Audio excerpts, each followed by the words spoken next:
چند دقیقه بعد از 7 صبح روز 30 اردیبهشت 1403 هواپیمای حامل رئیس جمهور در فرودگاه شهید مدنی تبریز فرود میاد. رئیس جمهور و هیئت امرا بلافاصله سوار بر 3 بالگرد این فرودگاه رو ترک میکنند. مقصد بازدید از عملیات اجرایی جاده مواصلاتی بین ایران و جمهوری آذربایجان موسوم به راهگذر ارست در شمال آذربایجان شرقی.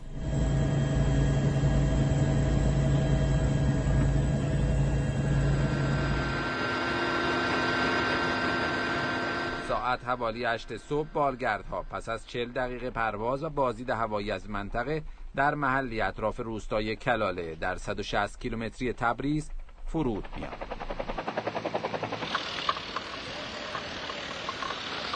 ارائه گزارش از ساخت جاده مواصلاتی و دیدار و گفتگو با مردم منطقه برنامه آقای رئیسی در